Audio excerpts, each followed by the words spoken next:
Bonjour à tous et bienvenue sur la chaîne YouTube. Je reviens pour la série qu'on a l'habitude de voir. Je suis désolé, cette image est un peu moche. Donc on revient sur voilà l'actualité là des 15 derniers jours du coup en images et en tweets. Donc la première info c'est le classement des joueurs, ce qu'avaient fait les joueurs à 19 ans et 21 jours. Donc c'est l'âge en fait d'Mbappé, 19 ans, 9 mois et 21 jours. Donc 19 ans et 10 mois quoi quasiment. Et donc Mbappé a mis aujourd'hui 68 buts. Ronaldo 56. Ronaldo, pas Cristiano, mais Ronaldo le Brésilien. Lionel Messi 20 et Cristiano Ronaldo 19. Donc autant Ronaldo, le Brésilien et Mbappé sont plutôt proches en termes de stats, autant Lionel Messi et Ronaldo sont loin des stats d'Mbappé. Maintenant, il va falloir pour Mbappé pouvoir rester constant sur ses rangs de statistiques actuels. On sait tout ce qu'on lui souhaite. Voilà, c'était la première image de cette vidéo. Seconde image, on voit les, euh, les clubs néerlandais, donc l'Ajax Amsterdam, le PSV Eindhoven et le Feyenoord Rotterdam. Et ça, ce sont en fait un peu les locomotives du championnat néerlandais. Ce sont ceux qui sont souvent en Ligue des Champions ou en Europa League. Ils ont pris une décision. Ils ont décidé de partager. En fait, vous savez qu'il y a des gains quand on est en Coupe d'Europe. On a le droit à des gains supplémentaires. Ils gagnent de l'argent pour participer à la Coupe d'Europe. On sait qu'en France, par exemple, des clubs comme Lyon ou Marseille ont énormément besoin de cet argent pour fonctionner et rester des grands clubs. Eh bien, ces trois clubs ont décidé de partager leurs gains. Donc je sais pas combien c'est, on va imaginer que par exemple c'est 100 millions pour que je puisse vous expliquer la situation. C'est 100 millions avec les autres pensionnaires de l'Eurodivisie, donc du championnat néerlandais. Et ça pour objectif de rendre plus compétitif tout le championnat et de pas créer une élite. C'est pas en France qu'on verrait ça à mon avis, moi je trouve ça très bien. De vouloir partager avec tout le monde cet argent. Ils sont pas dans une compétition à se dire on va rester les plus forts, ils se disent on va offrir un beau spectacle à ceux qui nous regardent et pour ça on va donner un peu d'argent à tout le monde. Voilà. Donc moi je trouve ça bien. Bon, c'est pas en France que ça arrivera comme je vous le disais, mais c'est bien que ça soit fait aux Pays-Bas. Ici, là, vous voyez Ronaldo jeune avec sa mère, je pense. Et à côté, vous avez le fils de Cristiano Ronaldo, Ronaldo Junior, qui a juste des stats extraordinaires. En 6 matchs, il a mis 14 buts, tout simplement. Qui joue maintenant à la Juve, il joue au Real comme son père avant. Et puis son père est parti du Real, donc il est parti également du Real, il joue à la Juve, il suit son père, c'est logique. Et il a mis 14 buts juste énorme, en 6 matchs. Il est sur des standards encore plus hauts que ceux que son père peut faire. Bravo monsieur, petit monsieur. Cette image, elle avait notamment écho la semaine dernière, on y voit Messi, Iniesta et Cristiano Ronaldo, et ces trois hommes qui pendant 10 ans nous ont fait rêver, enfin 10 ans quasiment, ouais, nous ont fait rêver en championnat espagnol, n'ont pas participé au dernier Classico. Et on pourrait mettre Xavi Hernandez aussi sur cette photo. Voilà, ces trois hommes-là, on les a pas vus au dernier Classico, ce qui n'a pas empêché de faire un beau spectacle, même si, faut bien l'avouer, le Real Madrid a pris un sacré coup, puisqu'ils ont pris 5-1. Comme quoi, même sans Messi, le Barça peut surpasser le Real. Après, est-ce que avec Ronaldo, le Real aurait été meilleur? Je crois pas, je crois qu'il y a un vrai problème au Real actuellement. Comme je l'avais un petit peu prédit en début de saison, il va falloir voir ce qui se passe ensuite. Autre photo, cette fois c'est une photo de Ter Stegen et c'était lors du match face à Séville. Et j'ai pris cette photo parce que c'est un arrêt incroyable qu'a fait Ter Stegen. Juste voilà, on le voit s'envoler, il allait chercher la balle, l'empêcher d'entrer dans le but, il s'est détendu. Enfin voilà, la main ferme, un modèle à montrer dans toutes les écoles de gardiens de mon point de vue, quoi. Magnifique arrêt de Ter Stegen, le portier du FC Barcelone. Autre photo cette fois.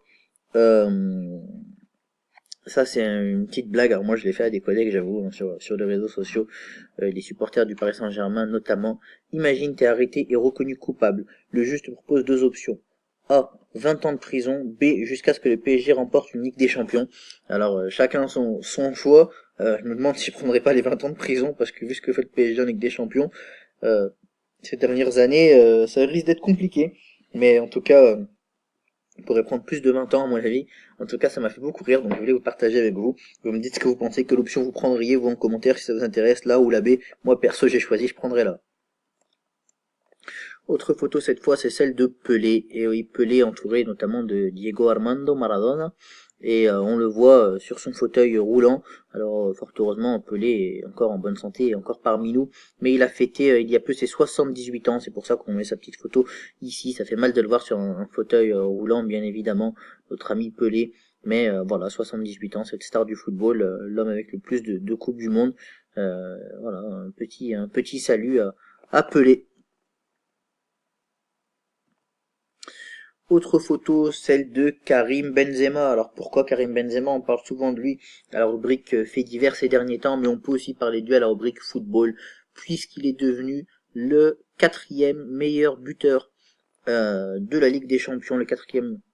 Donc il est déjà le meilleur buteur français de la Ligue des Champions en activité, et même hors en activité, hein, c'est le meilleur tout court de l'histoire. Il a dépassé Thierry Henry il y a un certain temps, et aujourd'hui il est le 4e meilleur buteur de la Ligue des Champions. Toute nationalité confondue, en activité ou non. Il a marqué, je crois, son 58e ou 57e but. Il a dépassé à cette occasion Ruud van Nistelrooy, le néerlandais. Devant lui aujourd'hui, il n'y a plus que Raoul, ses 71 buts, puis les deux monstres que sont Lionel Messi et Cristiano Ronaldo. Mais Benzema, bravo à lui, encore un record pour le français, qu'on ne voit plus en équipe de France, mais en tout cas en LDC, en plus d'en avoir déjà 4. C'est ça, 4, oui, oui, 4. Eh bien, il est toujours là, Karim Benzema, à battre des records. Bravo à lui et qu'il puisse continuer. J'ai l'intime conviction qu'il peut dépasser les 71 buts de Raoul et se placer 3e juste derrière Ronaldo et Messi. Cette fois, une image de José Mourinho, et là, on peut en parler en bien. Enfin, moi, j'ai trouvé ça plutôt marrant. Il a joué à Manchester United, donc chez lui, face à la Juventus de Turin. Et à cette occasion, lors du match face à la Juventus de Turin, notre ami José Mourinho a été copieusement sifflé, je dirais, par les supporters de la Juventus, puisqu'il a été coach de l'Inter de Milan pendant un certain temps. Et en réponse à cela, il a pas fait un vilain geste avec ses doigts, il a simplement fait le chiffre 3, puisque lorsqu'il était à l'Inter en 2010, il a remporté la Coupe d'Italie, le championnat d'Italie et la Ligue des Champions, un triplé extraordinaire qui a fait de lui l'un des meilleurs coachs que l'Inter ait connu. Je me rappelle de cet Inter avec Diego Milito, notamment Schneider et tout. Autre photo cette fois, eh bien c'est Brazovic qui a fait parler de lui sur ce coup franc de Luis Suarez lors d'un Inter Milan Barcelone Inter Milan d'ailleurs, pas Inter Milan FC Barcelone, et bien parce qu'il a réussi à stopper le coup franc de Suarez, alors pas de manière illégale, il n'y a pas mis la main, il s'est juste mis derrière le mur. En fait il savait, j'imagine, que Suarez avait l'habitude de tirer en passant sous le mur, et du coup il a juste simplement sauté au moment où Suarez a tiré. Il a sauté, il a plongé sous le mur, et de cette façon il a pu contrer le coup franc de Suarez et empêcher un potentiel but. Donc bravo à lui, bravo à Brozovic qui a réussi à faire ça. C'est un peu le geste des dernières journées de Ligue des Champions. Autre photo très drôle, effectivement, c'est comme on le voit juste au-dessus, la fantastique absence de Kokorin. Enfin, c'est pas drôle, hein, pour le Zénith, on le voit, il est absent, Kokorin, parce qu'il est en prison, malheureusement pour lui. Notre ami Kokorin, et donc voilà, c'est quand même fou de voir ça sur un journal, hein, je crois que c'est sur l'équipe. Il me semble qu'il y a ce genre de choses, et c'est quand même fou de se dire qu'on a marqué absent prison, quoi. Autant pas le mettre sur la feuille de match, hein. Bon, c'est mon avis. Autre photo cette fois, vous reconnaîtrez sûrement ces deux hommes. Si vous ne les reconnaissez pas, je vais vous dire qui ils sont. Arjen Robben avec le maillot du Real Madrid, Andrés Iniesta avec le maillot du FC Barcelone. Et voici, eh bien, le dernier Classico où Cristiano Ronaldo, Lionel Messi n'étaient pas là. Eh bien, sachez, parce que Messi, vous le reverrez certainement des Classicos, j'espère pour lui. Cristiano Ronaldo, vous ne le verrez plus, sauf s'il décide de refaire transférer au Real ou au Barça, ce qui m'étonnerait fortement. Mais voici ce qui arrivait il y a un certain temps, lors du dernier Classico, avant que Messi et Ronaldo ne soient alignés tous les deux. Pendant le Classico, eh bien, nos amis Robben et Iniesta avaient encore des cheveux. Robben qu'on connaît ultra chauve et Iniesta qu'on connaît avec une calvitie très marquée. C'est dire combien de temps ont duré Messi et Ronaldo et combien de temps a duré leur rivalité, notamment dans les classicos.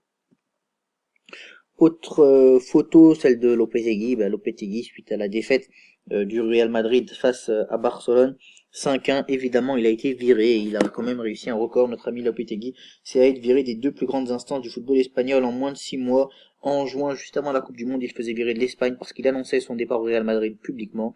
Et bien, au mois de octobre, il a été viré du Real Madrid parce qu'il a pris une rouste par le FC Barcelone. Lopetegui le maudit pour le moment, je pense qu'on va plus le voir pendant un certain temps, puis ensuite il reviendra aux affaires parce qu'il faisait quand même un beau jeu avec l'Espagne. Bon, avec le Real, on n'a pas vu faire grand chose malheureusement pour lui. Autre photo, celle de Kylian Mbappé, donc je lis le commentaire, je suis mort à 19 ans, il vient dans les vestiaires féliciter des joueuses qui ont 2 fois son âge avec le petit Camban cintré tel Macron. Effectivement, c'est vrai qu'il a la même veste un peu Emmanuel Macron.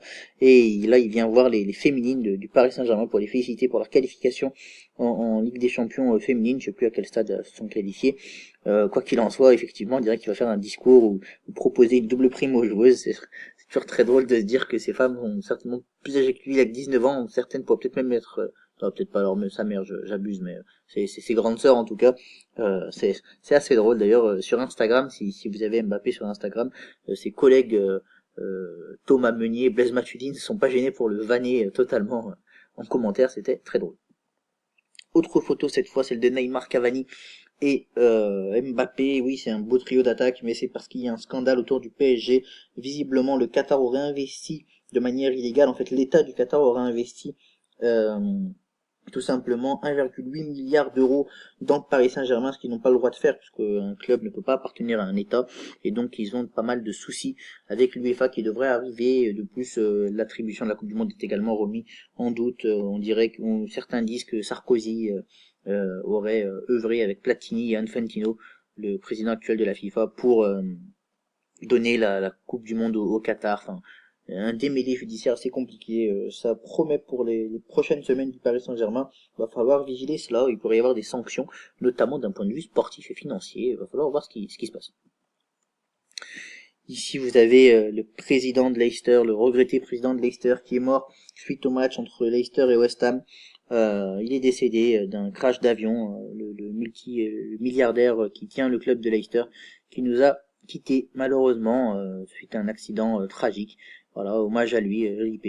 Pas grand chose à dire de plus, mais en tout cas je tenais à lui rendre hommage dans cette vidéo, et je tenais également à rendre hommage à ce couple que personne ne connaît le visage, mais cet homme et cette femme sont également décédés pendant ce crash. Ce sont le pilote et le copilote. Donc le pilote c'était le monsieur de l'hélicoptère et la copilote c'était sa femme. Ils étaient mariés dans la vraie vie, et pilote et copilote dans cet hélicoptère ce jour-là. Ils sont décédés également tous les deux. D'après les déclarations des secours, ils ont un comportement héroïque puisqu'ils ont tout fait pour que l'hélicoptère se crache ailleurs que sur la foule pour ne pas faire plus de victimes, même s'il y a eu 5 victimes et c'est déjà énorme qu'il y ait 5 victimes. Mais en tout cas, voilà, paix à leur âme, RIP. Voilà, c'est tout ce que je peux dire. Nous leur souhaitons le meilleur dans une autre vie. Voilà. Écoutez, on arrive au terme de cette vidéo. Je vous remercie de l'avoir regardé. N'hésitez pas à liker, à commenter, à partager. Puis on se retrouve rapidement pour une prochaine vidéo, je l'espère. Au revoir.